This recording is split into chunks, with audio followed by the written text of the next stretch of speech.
Morning, it's Monday, new week. So I wanted to quickly share with you what the plans are for this verified build this week. So as you can see behind, we've got the roof windows being finished off. And respectfully, I'm going to be happy to see the back of this roofing firm. Not because they're bad, they're absolutely spot on at what they've done. It's been a pleasure working with these guys, but the roof is due to be finished this week. Also, we've got Chris in, who's our plumbing and heating engineer. He's doing the full rip out, decommissioning the boiler and starting first fix on the heating system. Was meant to start in the previous week. However, just down to us needing to be on site and calendars clashing, we've had to push that back to this week. And lastly, we're going to try and catch up with Dan. He's our landscaper. There's no groundworks happening this week, but we want to share with you what our plans are for this back garden. We've got a big, beautiful space. It's 2 tiers. We know we've got porcelain paving going on the lower tier, but I want to hear what his plans are for the upper tier. We'll try and share that with you also. Let's get into the week.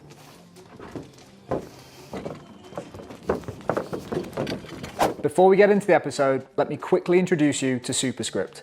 And if you're in the trade, I'm going to give you 1 month free insurance right now. We've been working with Superscript for a couple of years now because they offer an insurance product specifically made for trades professionals like yourself.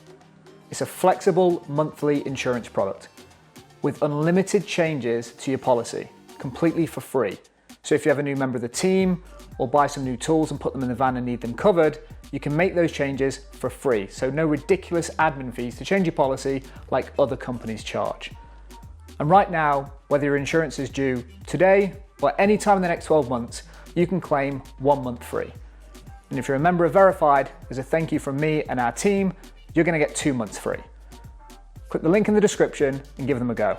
They're rated excellent on Trustpilot for a reason. Let's get back to the episode. What were you saying about the roof, mate? I'm saying this curve here, Yep. the weight of the roof is pushed out because this wall plate is not held properly and it's bent because it's probably been put in before it was even dried out properly. Yeah, okay. And then the weight of the roof just pushes it out. That's why this roof's been off before. This isn't the first time it's come off since. Oh, really? No, because all these packers here, look, are trying to, where somebody's tried to pack it up to make the roof look more level, and they haven't done a very good job of it. Oh, sorry, so what you're saying is these bits these here, little bits sitting on top of the rafters. after the original roof's gone on? Yes, and Okay. the roof's been taken off at some point, and that's been done after and then put back on. Okay. I don't think this is the first time it's come off, because it's the way it is like that. If it was new, it wouldn't have been packed up like that. It would have just been put on as it was. But this wall plate here would have been straight at one point, but now it's not. We have to put a bent course back on that eave to make it right again for the tiles to come into the guttering. The one consideration, we've got an ensuite going here. We want one of the windows in the ensuite, so I'd probably butt it up as close as you think reasonable to this side of the room. There, so it could go here. I won't put it right against the wall, but put it against this rafter, and then as far as it comes across to that way, and then the same the other side. Perfect. And on Space it out the same way. I don't know. I'm not sure how it's going to work around there, because this one here might be an issue. Between the chimney and that purlin, I don't think there's going to be enough room to put a 1200 window in there. We'll see in a bit, but. And obviously we go on the other side. But... Yeah, and that's the problem because we're like trying to get it symmetrical, I guess is what you're saying. All I'm saying is that purlin's going to be here somewhere. Yeah. I don't know if you're going to. There, is it? Whether Well, there's enough space.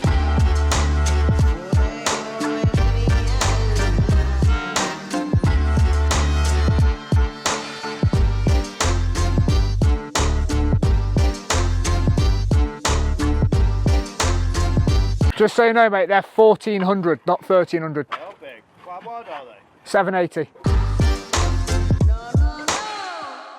What's the concern? The size of the windows is right up to that purlin there, coming right down to here.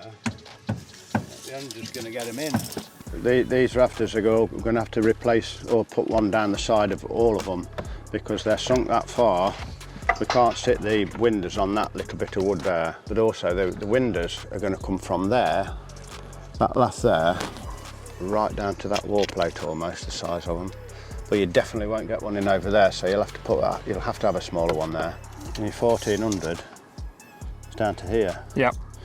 That's all right at that then. Yeah, that'll be okay. So just so I understand, what is the problem here? These have sank in. These have sank. And you can't rest the roof window on top of these? We can't because if you take that off, the roof window is going to sit like that, depending on how much that one's sunk against that one. Okay, so because they've sagged in. Yeah, but we don't really want to take them out. We'd rather put some at the side of them, and it's going to bring the roof up to the same level as that. But we've got to do it all the way along, otherwise it's going to be like that all the way along. Okay. And in terms of that roof window at the end? It'll have to be a smaller one. We can have a look what size we can use. If you can make that one... They do a 780 by 980. Yeah, that'll bring it down to there. That'll be perfect for 780 by 980. Yeah. I really need Keylite to answer this phone call. Hiya, is Leah or Orla there, please? Small problem. We have one roof window that you guys have provided. We have 4 in total. 1 is the wrong size, and we have the roofers on site. So I wondered, is there a way for me to bring one window back and swap it for a smaller size in the next hour? Just out of curiosity, how long will that take, or is that pretty quick? Yeah, I'll go and get the information for you now. Thank you very much. Cheers for your help. Bye, see you soon. As a quick update and to give you some context of what's going on, we've got the Keylite roof windows going in today, and our goal was to let as much natural light in through these big, beautiful Keylite roof windows. We've got some 780 by 1400 windows going in, and they'll fit beautifully in the window in 3 out of 4 spaces.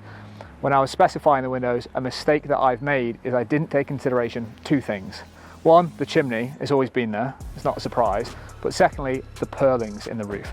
In order to get these roof windows to sit at the right height in the roof, the chimney is in the way to where the rest of the roof windows will sit. Luckily for me, we've got a great relationship with our friends over at Keylite. I've made a quick phone call. I'm heading over to the factory now, swap that window over for a 780 by 980, and we can carry on the job and get it all finished today. We'll get to it. Side! Couldn't help myself.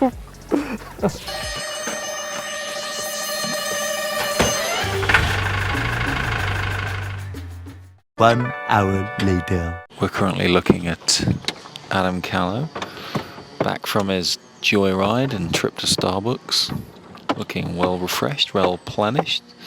Meanwhile, he left Harry out in the wild to fend for himself, hungry, cold, alone, trying to survive.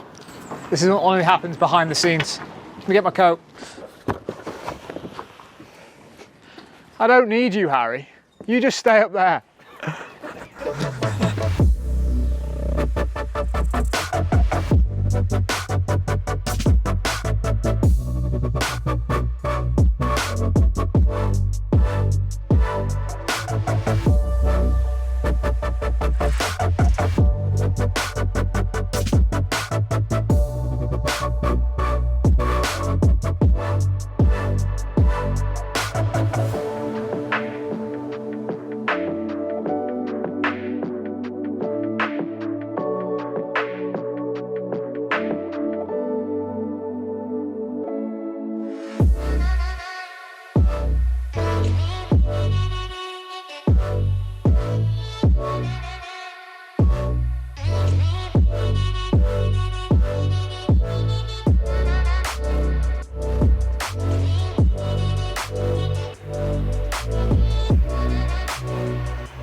Right, what you do is lath and felt it now. Yep.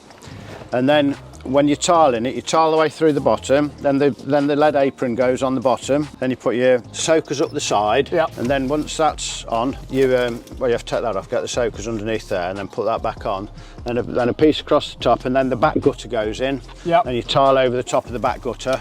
That gets it watertight. And then you just tile it around it, and that's it, job done. And at that point, the Keylite roof windows have this thermal collar built in. With other roof windows, they come separately, stops the thermal bridging. So once that's all done, we'll try and get some footage, opening that up, which stops that thermal bridging and makes them a better SAP rating as a window. That's right, there should be some red tags underneath here. You got the red tags in here. You pull them, and then this is like expanding foam. When you pull that, it splits this plastic here. Yeah. It splits that open, and then that expands and it goes tight against the rafter, stops any draft, which the other roof lights don't have that. Yeah. That's one unique thing about these Keylites, that's the difference.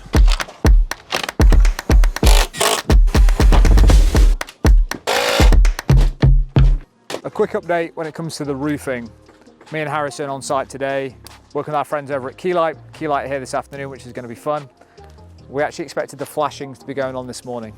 Had a quick chat with Jim, who you can see in the background, and he said, Adam, respectfully, we're probably not going to be putting the flashings on today. What he's had to do is basically redo the roof to the best of his ability. So you can see the trusses right now. He's actually strengthening those ahead of the new battens going on. To Jim's point, if we had unlimited budget, we would have put a whole brand new roof across this property. But naturally, we don't have the time or the budget to get this done. This roof work wasn't in the budget anyway. So I really appreciate and respect the fact that Jim is taking this time, because this is out of their pocket. We've worked on a fixed price quote for this job, and these guys are going above and beyond what was in that scope of works to make sure we end up with a roof that is truly fit for purpose. So we've got cold main here. Yep. That's lead. We don't know what's their side of it. Yep. But our side from the stop tap going into the properties is When lead. you say your side, from a plumbing and heating perspective, Plumbing and heating is, we can't say downstream. Okay. So from whatever we don't own Yep. is upstream. So same as a gas meter, you got your lever valve, your ECV. Yep. We don't own that. That's part of the gas network. Yep. So that's upstream. Downstream is everything got to do with the property. And you don't touch things upstream. If there's an issue, you call someone in. Yeah, Severn Trent or Cadent or whoever, depending on what the utility is. So we think we've got one feed coming into this property. One here, yeah, comes in lead. From what Dan says, it shoots up and goes round. Yep. And what have we done that side? What is that thing that's been put in? That's just a bit of blue poly, just to obviously get some water to the property. So we've got a lead lock on there to a blue poly adapter. But one question that I've got, this property used to be one property, split out into a house and a cottage. Do we only have one mains water feed into this property? Yeah, if it's one property. Then it was one property, and the previous owners downsized it. So my assumption is what they've done is converted a cottage at the end, rented that out, and then picked up the bills as part of it. But we're splitting this into two resis. Yeah. So what's the work that you or Dan, and whose responsibility does that sit with to split that out so there's two separate feeds into the properties? That'll be me and Dan probably. Okay. We've got to dig a channel down to get a feed into here. Yep. Still use that same stop tap. Yep. But we'll have two individuals for the properties in back gardens or wherever it's ran. And when it comes to upstream, do they need to get notified about this? No. Okay. It's all on our property. How do they have a meter for their water? Where's the water meter situation? There might not be one. I don't think there's one in that chamber. Okay. So it is just as it is, you just pay a water bill. So it's not metered, it's just, they'll go on average consumption of 3 people in a... Is that common? Yeah. Oh, I didn't know that. Okay, so not every... They try and put it a lot on new mains. Yeah. Got a water meter on new mains? Water meter, yeah. Okay. So they can see what people are actually using. But some properties purely just work on average consumption? Yeah. Oh wow, I didn't know that. So I came into the property and saw a tub full of water. What's going on here? So that's an appliance or wash machine valve. Yep. Which isn't shutting off, that's why it's leaking. So it's just dribbling down. So there's little, you'll probably see now, there's a little ball in there which spins 90 degrees to open and close. So that's failing. Yeah. Okay. What are we doing with the boiler? What's happening today in this room? Today in this room we'll drain it down. I'm going to drain all the radiators. Yeah. Upstairs, downstairs, all the part work associated with them. Yep. All the hot water, all the cold water. Okay. Now because it's a combi, there's no cylinder, there's no tanks in the loft, there's nothing like that. So kind of if you turn the cold mains off, you've turned the hot off as well. Yeah. There'll be a little bit which will come out the taps, just what's in the pipe work, but there's no storage of water to drain down on the hot water side. When you're taking this boiler out, what are the considerations that you need to be thinking about? Age. Yeah. Age is a big thing with asbestos as well, but because it's a wall-hung boiler, there probably isn't going to be any asbestos in there. Yeah. We've had an asbestos check on the property anyway.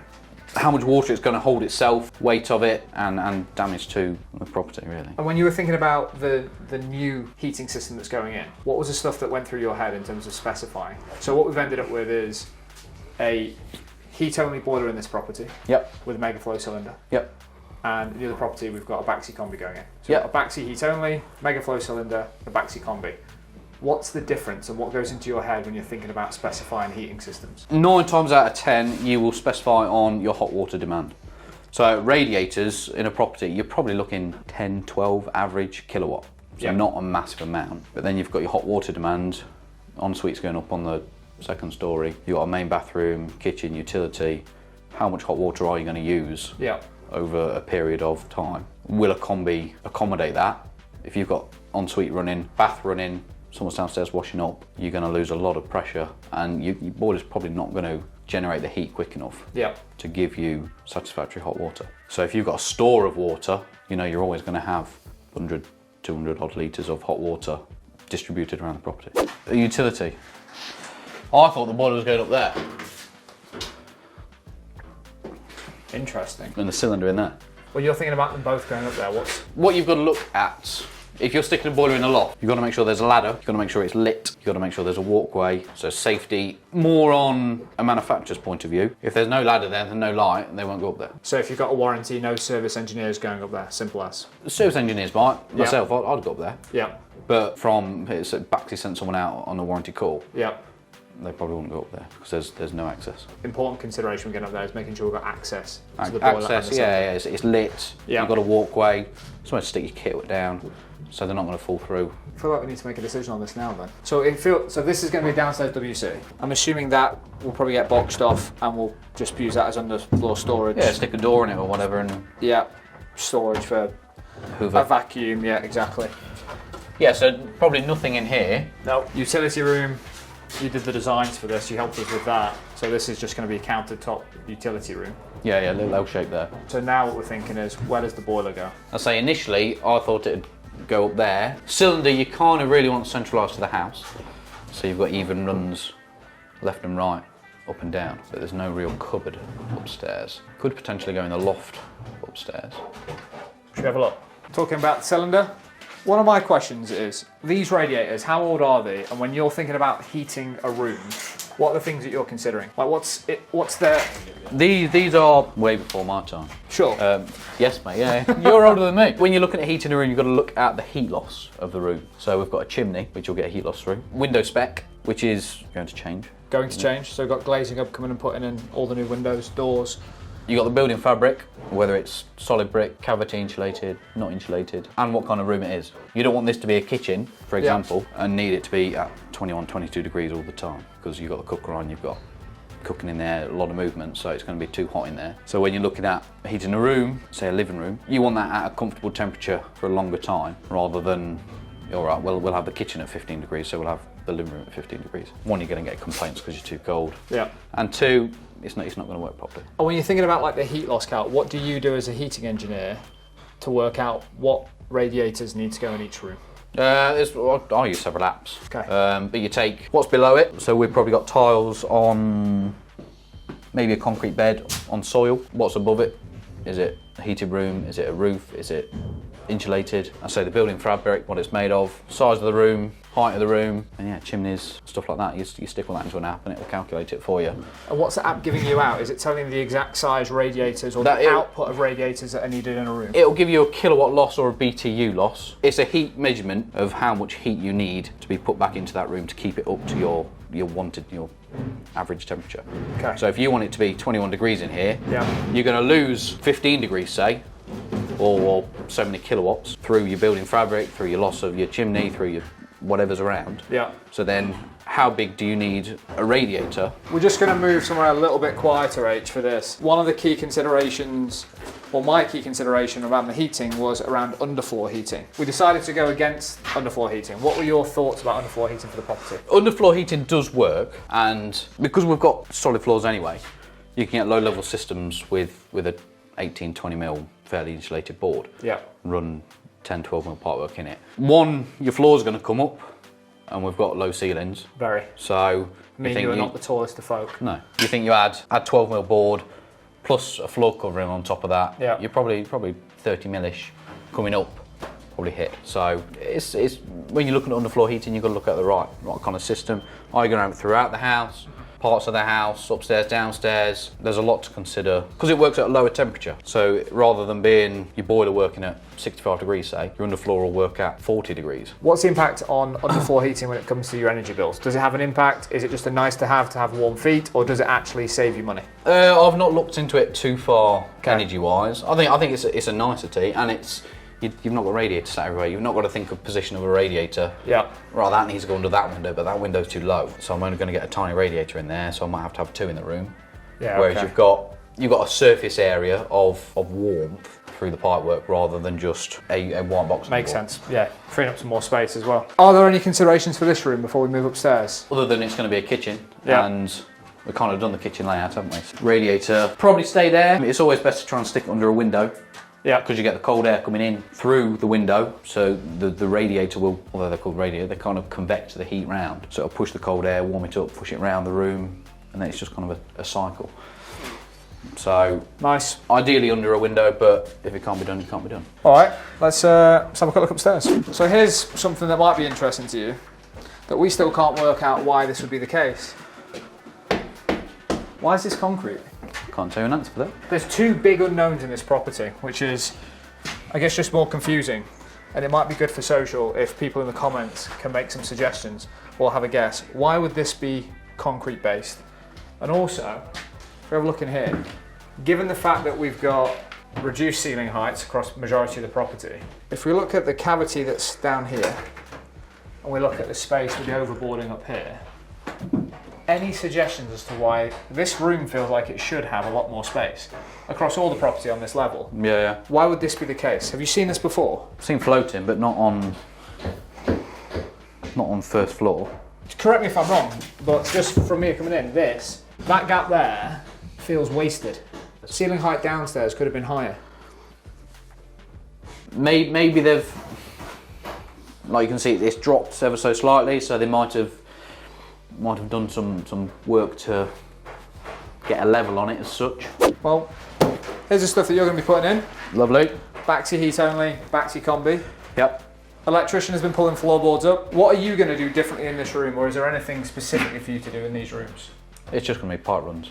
So I'm kind of going to follow what's already there. Yeah. It'll just be downstairs. Did you say follow or borrow? Well, it depends if the hole's big enough.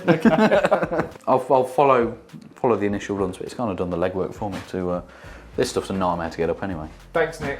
He's very trusting. Look at that. Just leaving that about. I didn't see this, sir. No. If you can hear lots of background noise, we've opened up the ceiling in the master bedroom and we've got all the rubble coming down right now. So if you can hear the noise, that's what it is. We've got the bathroom with a very peculiar placed mirror. What's going on in here? So you're looking after this, not a big space. We've got the rocker furniture and bathroom ware going in here. There's no considerations for that when it comes to the rip out and the are you just taking all this out right now? Yeah. It's just all going to be pulled out, and then Even stuff, out of curiosity, even stuff like this. You're doing new pipe work throughout the whole thing? new hot and colds. Yep. All new central heating pipe work. If you're going to that extent, what's the point of keeping old stuff in? Makes sense. Yeah, makes sense. Let's have a look in this bedroom. So these are old joists. Yeah, different to that room, which is confusing. As in, like, what was there before? Or, like you say, have they just pulled the boards up? I don't know. I don't know enough about it. I don't know. Maybe to raise the height to give them all a step. So the one thing that we discussed downstairs was the cylinder. Is this a consideration? This is the only real storage space that we've... Bear with. Yeah, it probably was a cylinder cupboard once upon a time. Would you think about using this as a cylinder cupboard for the Megafly? Yeah. You can see all the original pipework. Yep. So it's all capped off and looped. So there would have been something in here. Whether it be just a cylinder for hot water and they'd have had a fire downstairs for heating. Okay. But yeah, a cylinder probably would have been here, tanks would have been just above them. So one thing that we were considering here is taking this wall out and making this into storage space, cupboard space. So what's your idea on, or views on, putting a stud wall in here, door here, that'll obviously be doored because there'll be cupboard space, door here, and having this as the cylinder. So I guess cylinder / airing cupboard, couple of shelves in here. Yeah. Make it so it's a usable space. Stick your towels in there, keep them warm. Make it functional. Nice. And then it's all in one place. It's all tucked away. Yep. Kind of. The bathroom's only there. Yep. Kitchen's. Where's the kitchen? Kitchen's got some distance. Kitchen's We're a bit of a directly trek. below where the ensuite's going. Ensuite's going up there. So if you're having to pick the sides of the property, it kind of feels like this one would be the best side in terms of where the heat's being pulled from. yeah, Okay. your boiler's fairly close, wouldn't it? That'd be below somewhere. Yep. There you go. There's your tanks. There's the tanks, but they weren't part of the current heating system for the previous owners. They're old, aren't they? Or would they? Yeah. They're old. So the thinking was, this is obviously being cleaned out at the moment. The ceiling's been kicked in as we put the Keylite roof windows in. Open up the ceiling, all this will go. And then we've put this window, we spaced them out evenly on each side, but we've put this in hoping that this fits nicely within the ensuite. So we've got some natural light coming into the ensuite as well, because this area here is where the ensuite's going. Yeah, that was the plan, wasn't it? This old system that's above us, what is this? So that'd be a cold water storage system. Yep. So you'd have cold mains going up to it, filling that tank with water, Yep. and that would feed a cylinder.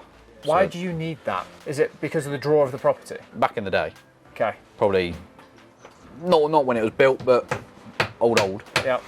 They didn't have pressurised cylinders like the Megaflow got downstairs. Okay. It was just off gravity hot water. Gravity. Oh, okay. So Put it as high as you can in the house. Yeah. Fill it up with as much water as you can store. yeah, That then drives the system purely from gravity. yes. Interesting. Okay. And I'm not considering anything to do with, oh, where's a functional place to put a radiator? Because you can't put it against there. You might have a bit of space there or under that window. It's just interesting when I'm thinking about the property, I'm thinking, oh, design-wise, what would a homeowner want? Yes, yeah. But there's, yeah, there's a 100%. functional part of it which Yeah, you yeah, have to yeah. consider, What which is, works for me, all right, where do I and put a radiator? what does the customer want? What takes precedent? You've got to come to a happy medium to be like, you want that, but it can't be done. Yep. So, just there. Are you happy with that? If not, let's rethink it. I guess it's just about trying to hire a professional to give you the options. Because as a homeowner, you might just be thinking, well, I want A, B, and C, and that's exactly how I want it. But if it's not functional or cost effective, you want someone to give you options to get you as close to that as possible. Like this roof. That's what you get when you hire a professional. The cottage. So we've got a boiler in there. Yeah. So we're taking that ideal boiler out, Yep. replacing that with a Baxi combi. Yep. Same place, slightly different, because this is going to be a downstairs WC. What's your thinking on location in here? Thinking, if we can move it somewhere else, we'll move it. Okay. One, it's not the best places there. It's a bit low. Servicing can be a bit of a pain when it's low. Plus you've also got to think of the flue outside. Yep. If that's going to be an half decent seating area, patio, whatever. It'll be a very decent, very beautiful nice. seating area. Apologies. If that's going to be a pucker seating area, Yeah. then you don't really want. You can get plume kits for them to divert the plume coming off it, but you don't want that sticking out above your barbecue, do you? So. No, so it's working out where that could go. Yeah. A consideration. But yeah, downstairs toilet in here is fine. All we've got to do is think of the waste. Is there a consideration that the boiler then ends up in here? I think it's a bit small in A here. bit small in here? You've not got a massive room and you're not a massive height either. No. You can't go that way because that's internal. Mm-hmm. So you've only got that room there. Because that's an internal wall. You've got no room to stick it there. Internal. Internal. You'd have to be, and that's probably not wide enough, is it? It's probably wide enough, as long as you're 300 away from the window, which will probably be around there. But Boxing that in, it would look horrendous. yeah, it's not the best of rooms to try and put something in. So All right, so potentially not work around here. it. We do have that utility room space outside the back, and I'm not sure even legally if you can put it in there. Do you have a quick look there and you tell me what you can and you can't do? We've kind of got this area Little here. room. I think as long as it's watertight, Yep. door on it, insulated, I can't see it being an issue. You can go vertical with the flue. You've got a window there, but it's a non-openable window, Yep. so gases can't get back in. Of course, because that's what's being emitted from the flue. If we got this watertight, this might be an option to put the boiler into. Yeah. When do you need to know? Sooner rather than later, but there's no. What's below it as well? Is that manhole a thing or? No. No. It's just, all we've got to look at if the boiler goes in there Yeah. is where the pipework's going to go and what's above it. So the pipework will probably come out around here somewhere. So we can always drill through, chase it this side, and go up that way. Go up inside. Okay. Is this important at all? That's where the waste stack is right now. Is that moving? Is that staying? That's staying. Yeah. We checked all the drains when I last came. Okay. And they're all sound. They all run out straight at the front of the properties. Okay. So all down to that main one by the stop tap. If you put the boiler up in there, have you got to board all that out? Probably boarding that out anyway, actually. You've got to board a space out. Yeah. So it'd be Keylite loft ladder down here. Yeah, Keylite loft ladder, board it out. And could you fix the boiler on the gable end? Yeah. And then flow out that way? Yeah. Okay. Or you could go vertical, isn't it? That might be an option. There's not a massive height there. Yeah, there's a bit of height. All you've got to think about is, can you get proper clearance around it? Yeah. To service it. Proper clearance will vary based on manufacturer of boiler. Is that right? Yeah. Mainly manufacture. They'll give you certain measurements that they need. 1, for servicing, warranty breakdowns. Yeah. 2, if it is kind of terminal for the boiler, say it pops in the first year, then they will want to be able to take it off and put a new one straight back on. Yeah, okay. Just giving them the space to yeah. do that. Nice little bathroom space. We're going to stick a shower in here. Yep. Shower tray, toilet basin somewhere. I guess this, same as last property, Yep. old water tanks, cold fed gravity system, just learnt that from him. Is that right? Yeah. Nothing else as a consideration in here? No, the only thing that we'd look at is height of the window. How big a radiator can you get in there? Okay. That's all. For it to look, 1, it's got to work, 2, it's got to look aesthetically pleasing, doesn't it? Quite a nice big space now, it's been taken out, isn't it? It is, isn't it? Cupboards out, showers out, nothing else in here really, is there? Just the same old. Yeah. Odd shaped rooms, aren't they, for you though? To work out where. Yeah, there's lots of little divots, lots of little alcoves. You kind of got to look at habitable space. Yeah. Nobody's going to, you might put a little desk in there or a little bookcase in there. Yeah. Same as there, so nobody's going to be spending considerable time sat relaxing in that space. Yeah. Argument's sake, a 1600 by 600 high K2, which is a double panel, double convector, or you stick a smaller one there, you stick another one in that corner, you stick one down here. Rather than having all your heat in one place. Yeah. Yes, it will heat the room up because that's what it's designed to do, and we've calculated it to do that. Is it better to have several little ones, like you see in most new builds? Yeah. They'll put several little ones in rather than just one big one sat in the middle of a wall. Yeah, just more aesthetic. And like you say, that'd be one key heat source heating a room. Would you notice that, or because what you said earlier, the heat convects, circulates it around the room? You probably would notice that if there's just one. Yeah. You think you're sat in that corner. You put the TV here, you put a sofa there. Yes, it'll work, but you'll have a hot back when you sat on the sofa. Yeah, interestingly, when we walked around with Nick doing First Fix Electrics, we had some considerations around where the TV was going for sockets. I don't think we got to a decision in this room because it was such an odd shape. It's a funny shape, isn't it? I guess there's a bit of scene setting, Chris. People are probably thinking, Adam, you really get on with every member of Verified, but me and you, we've probably got a little bit more history and banter than most people that are coming onto the site because we coach together. Yeah. Before we get into that, which we won't bore all the viewers here because they're not here to talk about under 8s. Under 9s? Under 9s now, mate. Under 9s. Tackling. Under 9s, tackling contact. We're talking about the property. You're going to be featuring in this property quite a bit. Yep. You're doing the plumbing, heating and the bathrooms. I just wanted people to know a little bit more about you. How did you get into the trade? Tell me where did it all start? All started, I've always wanted to be hands-on. Never any good at school. Okay. I was all right, you know, but the physical stuff rather than mental. So trade was the way I wanted to go. Yeah. It's kind of always plumbing as well. Why plumbing? I don't know really. I've got big hands, so I can't be dealing with fiddly little cables. We're definitely getting it closer.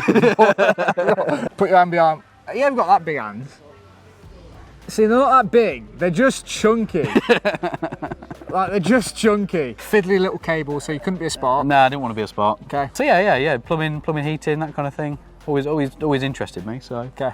I did a 4-year apprenticeship at college, straight out of school. Then had an opportunity to go down south and fit some big money bathrooms. Nice. And then that kind of pushed into teaching. So I worked for a private training centre, teaching plumbing, gas, to people doing it off their own back, starting from scratch. People who've been in the game 10, 20, 30 years, resitting their exams every 5 years. So. I'll be honest, as we were walking through the property, I didn't know that about Chris's background. And as we were walking through the property, I was like, I obviously know you as a friend, as well as the work that you do. You've been a long-standing member of Verified, seen your reviews, and know you're a professional. But you speak about it very well. It's often hard to walk around a property, and I think we're lucky here with the trades that we've got on site, is they can explain what they're doing very well. And I was like, wow, you speak very clearly and put it down to a level that anyone can understand pointing at myself. Didn't know you were a teacher, but that really comes across as you're talking about it. Did you enjoy that part of the work? Yeah, it was good. I did it for about 18 months. Okay. But then you hear the banter in the room, you know, what they've all been doing on site and stuff like that. So that kind of, yeah, I missed it. Missed getting my hands dirty. I had soft hands like you. Then for whatever reason that all finished. Then we moved back up and started up on my own again doing this kind of stuff. And I remember the very first time that we connected, because I came to the rugby ground, pulled into the car park, and it was the first verified sticker I saw out in the wild. I was like, oh my word, someone, CH4, verified sticker. I was like, honestly, for me, it was like one of those moments. I was like, first one I seen out in the wild. We probably sent 2,000, 3,000, 4,000 stickers out. Saw it in the mile. I was like, that's amazing. And I remember looking around thinking, who is the member? Yeah. And you came over and were like, Adam. I was like, hello. And you're like, you don't know me, but I know you.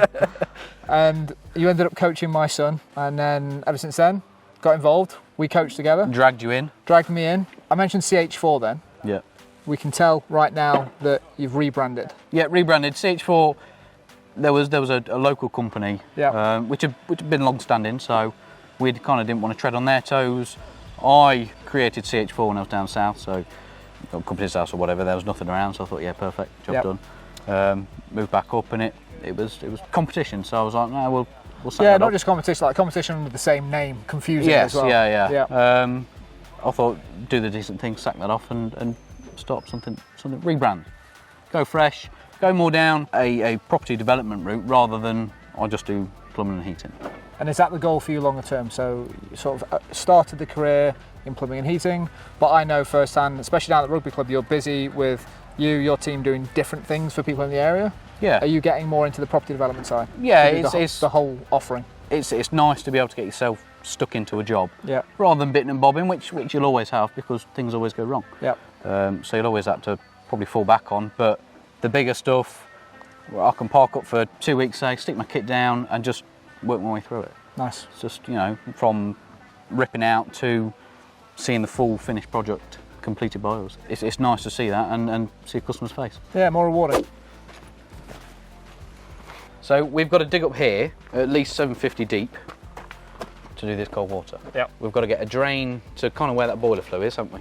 Yeah. Because there's nothing that way. No channel. No. Other than rainwater went into the brook. Yeah. Yep. So we've got to get a waste from there for the downstairs toilet. We've got a downstairs toilet going here, so we've got to get a waste from there. Yep. Pull it round into this manhole at the front. And that'll be Dan with excavator digging channel. Yeah. You plumbing it in. Yeah. Either either, Dan or me, doesn't matter. Yeah. We've got to come here for the water. Yeah. So while we're making that channel, we may as well put the drain in. Is that what you're saying? I think so. Okay. Other than, I'd say it's either that or we put a saniflow in, which is a big poo muncher that as you flush the toilet, blends everything up and pumps it. Why would we need a macerator, sorry? There's no waste out the back, so you've got your toilet waste and your basin waste. So they'd both go into this macerator, which basically is what it is. It blends it up. You can pump it out using a smaller bore pipe. Only issue with them is maintenance, because you've got all your pipe work coming off it. Yeah. So technically your downstream pipe work. Yeah. That is all pressurised because it pumps until it's done its cycle. So all that will be full, and then your macerator will be empty. So now as you flush it again, it'll pump it out. I guess a macerator would be a consideration here if we weren't doing the extensive work we're doing, but because we're doing the extensive work we're doing and we can dig a channel and put a drain in, that feels like the better option specifically for the homeowner when they purchase this property. Yeah, I'd say so. Let's do that. Because the alternative is with the macerator, you've got to buy the kit. Got to buy the kit. You've got to plumb it into an existing drain, and all the drains are here at the front. Yeah. So we've got to run, it's only 40 mil, say. Yeah. But you've got to run a 40 mil pipe through the property. It's only an additional channel from that back door to here for Dan who's doing the landscaping, because we're going to have to put the channel in anyway for the water, aren't we? Yeah. We'll have to put the channel in for water to the cottage. No, what I mean is, like, does he need to? He's not digging this up anyway, is he? He's got to come to here, isn't he? We're going to renew it from here in blue poly. So that blue pipe round there, yeah, we're going off this stop tap in blue. Yeah. So it's all new. So what's the additional work for Dan? It might just have to look at levels and this bit, I think. That's it, isn't it? Yeah. Okay. Fine. Perfect. Let's get a drain in. Paula. Adam? Good to finally meet. Yes, you too. Thanks for having us on site today. You brought some props, but we'll get to these Yeah. in a little bit. We're gonna have some fun with these. you want to give a quick intro to who you are, what you do over at Keylite? Everyone that's watching this so far knows a bit of context. I used to work for Keylite, got a lot of love for the brand. Amazing to have you here. Do you want to give a bit of idea of who Keylite is and what you do at the company? Yeah, sure. So I'm Orla and I'm the marketing manager for Keylite Roof Windows. So I look after our brand proposition and make sure that we are presented in the right way across all of the channels that we market to. So obviously, Adam, you approached us about getting on board with the verified build. So we are really, really proud to be part of this fantastic project, and for us really to support the trades community is something that's really, really special to be part of. So yeah, it's fantastic for our products to be part of this. What was it specifically about this project that made you guys want to get on board? So for us, just having the opportunity to allow tradespeople and specifically roofers to get a feel of our product is fantastic opportunities. We feel so confident about our product that if someone does use it, that they become Keylite customers. So for us, just getting the opportunity to expose our brand a little bit more to a community that we would love to grow with more is just a fantastic opportunity for us. So when it came to this project, naturally with my history with Keylite, I was excited to reach out and get you guys involved. And I'll be honest, one of the things I remember and love about the company, yes, fantastic product. Like, this whole project is about featuring industry-leading products, but it was also the team behind the company. It was so enjoyable to work there, extremely professional. Can you give me an idea of what it is like behind the brand? Yeah, sure. So I think for me, one of the things that people don't often see is the people that work at Keylite. So for us being part of this project, and with yourself, it's a fantastic content that I know is on the cards, just being part of that, people actually get the opportunity to see who the brand really are, what the people that work there, as well as obviously the brilliant features of the product itself. So for us, getting the opportunity to be part of this initiative and get the opportunity to speak to tradespeople on site that can familiarise themselves a little bit more about our people and our brand is something we're really proud to be part of. And today you didn't come on your own. I'm actually going to loop in Jamie. Jamie, can we have a quick look upstairs and you can talk through some of the specific features and benefits of the window? So Jamie, how long have you actually been at Keylite now? 8 years I've worked at Keylite now, since 2014. So we must have just missed each other. Literally, you went out the door, I came in the door. Wow, things have changed a lot since then. Absolutely. So we've got Keylite roof windows in. Yep. Do you want to have a quick talk about the product? Yeah, absolutely. So obviously this is our Keylite roof window. The way the business has developed over the years since you left, Adam, was we've focused a lot of energy on the quality of the product, but also a lot of emphasis, a lot of R&D on the innovation of the product. Our product is aimed at the tradesman. We all know obviously the industry we work in now, time is money. So what we've done with our Keylite roof windows, two of the biggest time-saving elements that we have the brackets that are pre-fitted. It takes away that secondary fitting that you would normally have to do with brackets on a roof window. So there's four windows in this property, but if you were doing 20 roof windows, that's a lot of time to fit. So Jamie, these guys are busy. We can tell we've still got some of the roof work going on. Yeah. Is this the best place to show off the Keylite roof window range? It's probably not the best place, but I can think of a better place. This is a bit different, isn't it? A lot different, Adam, yeah. Perfect. Before we go into the window, can you just share with everyone watching whereabouts we are right now? Yeah, so we're in Keylite Roof Windows head office in BG40, Burton-upon-Trent.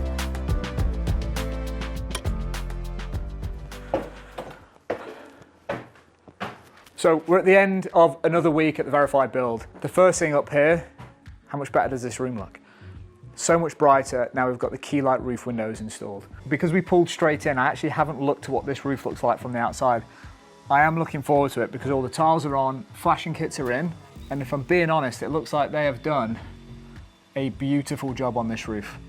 So as we walk around the property, there's not a huge amount that's visually changed this week. It's mainly just taking things out and fitting the roof. We can see the heating engineer's been in, and we're just there. So as we draw this week to why that seems dead loud to me. So as we draw, Harry, I'm a professional. Guys, I'll be honest, it's been a really long week. There's just been a lot of work to do on this verified build. There's actually less to show you on the build as we draw this week to a close. As an example, there's less stuff. The boiler has been removed. The copper pipework has been out. The radiators all at the back of the property ready to get rid of. The big job that we are trying to wrap up. And it's taken a few extra days. Actually, it's taken nearly a week longer than expected, but not down to the roofers in terms of them being slow, because as they've done the roof, they've found more remedial work they've had to do. They've basically put a brand new roof directly above me where those Keylite roof windows have gone in. So that job should nearly be finished. Let's have a quick look outside now. So it looks like Chris was actually out here doing what I was about to do, which was have a quick look at the roof, see how we're getting on. And to be honest, it looks like it's nearly done. All these tiles have come off, restructured it. The ends, we've got to repoint up around the chimneys. And then the next job that needs to happen probably Monday next week is we're going to drop this scaffolding down to this first level, because all this first level needs to come off, and around the front we're actually knocking some of it off just to tidy up the front fascia of the building. So next week we've got the electrics going in, more on the plumbing and heating, and the landscaper drops onto the project so we can get that started. If you don't want to miss any of this journey, hit the subscribe button. See you then.